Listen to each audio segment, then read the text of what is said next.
আসসালামু আলাইকুম virtual viewers, সবাই কেমন আছেন? নিশ্চয়ই খুব ভালো আছেন। ভালোবাসার আর এক নামই জীবন। সেটার প্রমাণ আমি একবার নয় বহুবার পেয়েছি। মানুষের ক্ষেত্রে নয়, গাছের ক্ষেত্রে। আমি ছাদ বাগানে বহুদিন পরে এসেছি। ওরা দেখে মনে হয় আমার সাথে কান্নাকাটি করেছিল। তারপর আমি ৩-৪ দিন টানা পরিশ্রম করেছি এবং আমার গাছগুলো এখন হাসছে। বিশ্বাস করুন, এবার যখন রোজা গেল তখন আমি গাছের যত্ন নিতে পারছিলাম না। তখন আমি তাহাজ্জুদ নামাজ পড়ে গাছের জন্য দোয়া করেছি। আলহামদুলিল্লাহ। তো এই যে আনারস, সেটা হচ্ছে ক্যালেন্ডার আনারস, সেটা কোনো কাটা নেই। আলহামদুলিল্লাহ গাছটা বেঁচেছে। আর এগুলো আমার আগে লাগানো, কি চমৎকার না? এটা আরও চমৎকার লাগে। দেখাই এটা তাহলে। আনারস বেরিয়েছে। আমি গত বছর খেয়েছি 4টা আনারস। এই ছাদে লাগানো কিন্তু। আবার আপনি ভাবছেন যে আপনি আনারসের চারাটা কোথায় পাবেন? চারা আর কোথাও লাগবে না। আপনি তো এখন তো আনারসের সিজন, আনারস খান, খেয়ে জাস্ট উপরে যে মাথার অংশটা বলবেন যে কেটো না, বাসায় এসে এটা কেটে নিচ থেকে কিছু পাতা ফেলে তারপর আপনি লাগিয়ে দিন, চমৎকার হয়ে যাবে। আমি কিন্তু সেভাবেই সবগুলো গাছ করেছি। তো চাইলে যে কেউ এটা করতে পারেন। আর এ পাশে হলো আমার ওই যে কচু গাছ। কচু খেতে আমার আপুমনি খুব পছন্দ করেন। তো ওনাদের জন্যই মূলত কচু গাছটা করা। আর এটা হলো আমার সিডলেস পেয়ারা। আর আমি একটু আস্তে ধীরে যাই, এই পাশ থেকে যাই। আর এটা হলো আমার মেবি থাই আনার। প্রচুর ফুল এসেছে, যত্ন করতে হবে, যত্ন করছি আলহামদুলিল্লাহ। এটাকে বেঁধে দিতে হবে, বাঁধলাম না তো। তো নতুন নতুন কুশি আসছে, সে মোটামুটি ফ্রেশ একটা লুক দিচ্ছে।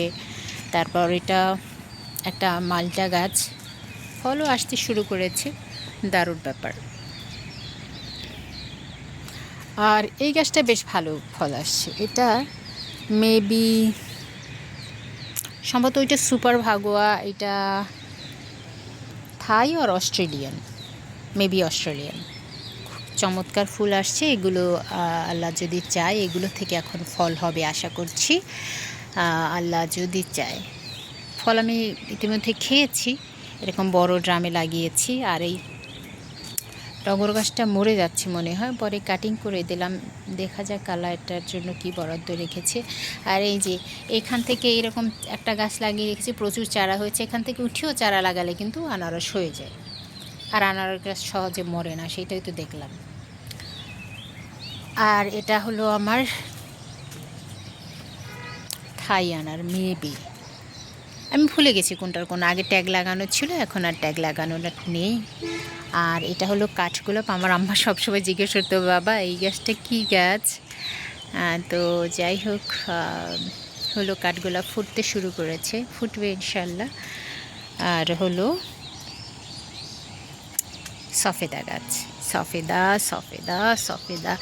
এটা চমৎকার একটা গাছ এবং 12 মাস ফল থাকে। আর এই ফলটা এত সুস্বাদু, আপনি জীবনে এরকম ফল খান না। আমি নিশ্চিত যারা ছাদ বাগানে এই ফলটা খেয়েছেন তারা ব্যতীত, বিকজ এটা ছোলকা সহ খেয়ে ফেলছি আমরা।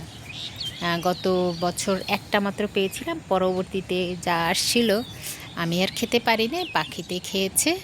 আর হয়তো যিনি মাঝে মধ্যে পানি দিয়েছেন তিনি কিছু খেয়েছেন কিনা, আমি আসলে ওভাবে জানা হয়নি। এই যে আবার কারি পাতার গন্ধে আমার মনটা ভরে যাচ্ছে, সত্যি অসাধারণ। আর এটার কি যত্ন করছি, পাতা টাতা দিয়ে কাপড় দিয়ে ঢেকে রেখেছি, যাতে এখন তো অনেক গরমের সময় একটু মালচিং করে দিলে গাছগুলোর জন্য একটু বেশি ভালো হয়। আর অবশ্যই আমি বলবো আপনারা একটা থাই পেয়ারা অবশ্যই রাখবেন, অবশ্যই রাখবেন।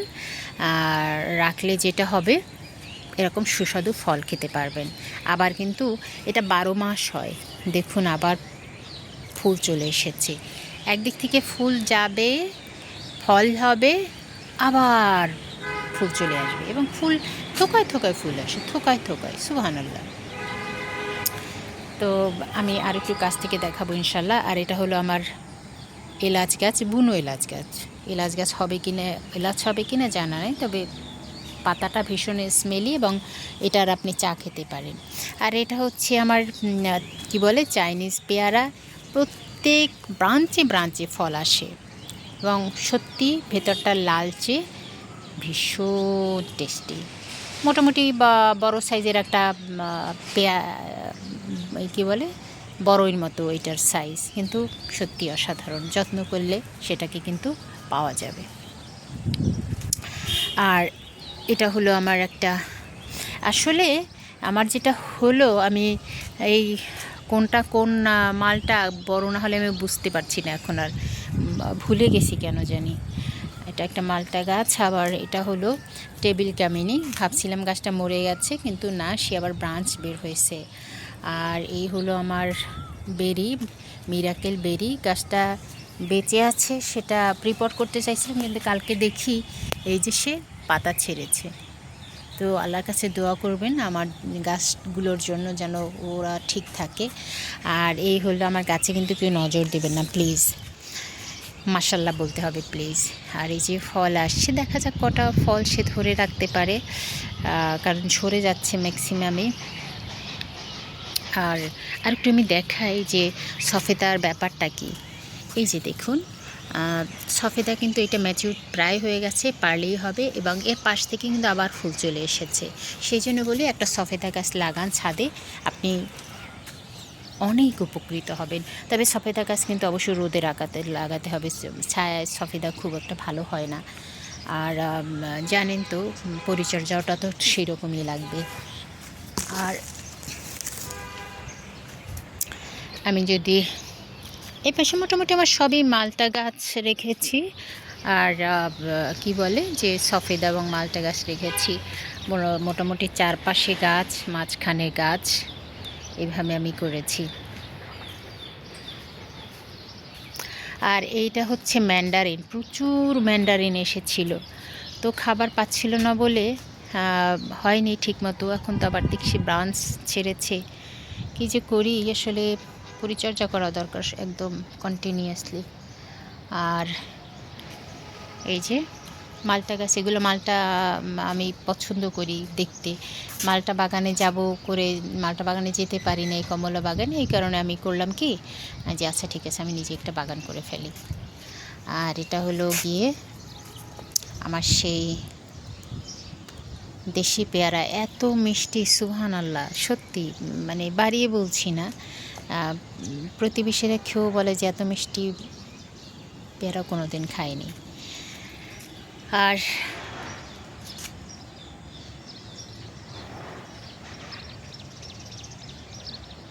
রবীন্দ্রনাথের কবিতার মতো আমার গাছটা ডালিম ফুলে ভরে গেল। ডালিম ফুলের সৌন্দর্য তো বলা আছে, হঠাৎ দেখা কবিতার মধ্যে, তো দেখতেই পাচ্ছেন। আলহামদুলিল্লাহ, ভালো লাগছে। এবং সত্যি কথা বলতে কি, আমার তো কিছুটা অসুস্থতাজনিত কারণে আমি দীর্ঘদিন ছাদে উঠতে পারিনি। মেন্টাল প্রেশার সব কিছু মিলিয়ে আমি বিধ্বস্ত। তো সেই বিধ্বস্ত অবস্থা থেকে আমি গাছ শুরু করেছিলাম, মাঝখানে আমি আবার ট্রমাটাইজড হয়ে গিয়েছি। দ্যাটস ওয়াই আমি আবার ছাদে উঠতে পারিনি। বাট এই আবার ছাদে আসছি। এখন আমি ছাদে উঠলেই কেবল আমি মনে হয় যেন নিঃশ্বাস নিতে পারি।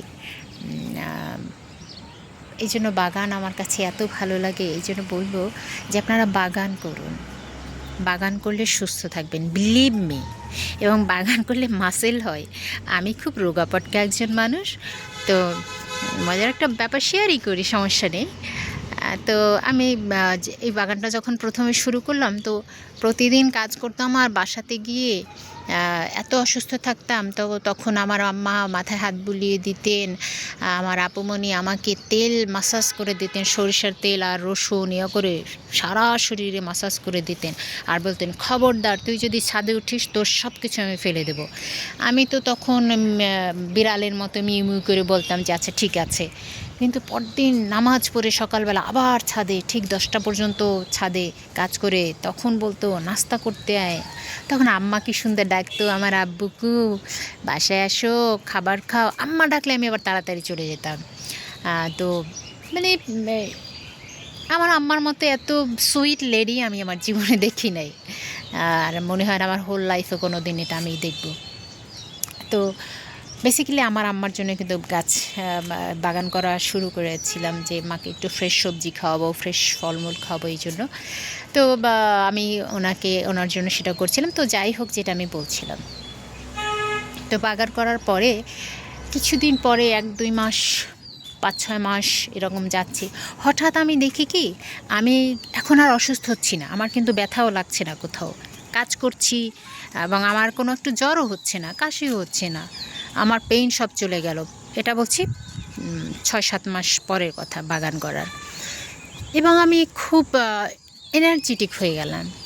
পরে আমি খেয়াল করলাম ওরকম তো আসলে নিজেকে খেয়াল করার হয় না, আমার বাইসেপ ট্রাইসেপ মাসেল যেটা পুরো শক্ত শক্ত লাগে। আল্লাহ, হিউম্যান বডি এত শক্ত কেন? আমার শরীর তেমন কোনো দিন শক্ত ছিল না।